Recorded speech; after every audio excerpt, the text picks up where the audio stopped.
এক রাজসিক ঈগল জঙ্গলের উঁচু এক ডালে বসে বিশ্রাম নিচ্ছিল। তার চোখে ছিল আত্মবিশ্বাস ও বহুদিনের পরিশ্রমের শক্তি।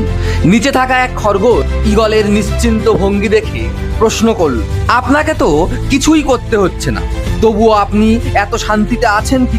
আমিও কি আপনার মতো বসে বিশ্রাম নিতে পারি? ঈগল জানতো তার এই বিশ্রামের পেছনে কতদিনের সংগ্রাম লুকিয়ে আছে। তাও সে মৃদু হেসে বলল, নিশ্চয়ই, কেন পারবে না? বিশ্রাম তো সবাই নিতে পারে। খরগোশ খুশি হয়ে ভাবলো, ঈগল যখন পাচ্ছে আমি কেন পারবো না? তাই সে গাছের নিচে চোখ বন্ধ করে নিশ্চিন্তে বিশ্রাম নিতে লাগলো। কিছুক্ষণের মধ্যে একটা শিয়াল চুপিসারে এসে তার উপর ঝাঁপিয়ে এবং তাকে খেয়ে নিল। উপর থেকে ঈগল ভাবলো, সবাই একই জায়গা থেকে একই রকম সিদ্ধান্ত নিতে পারে না।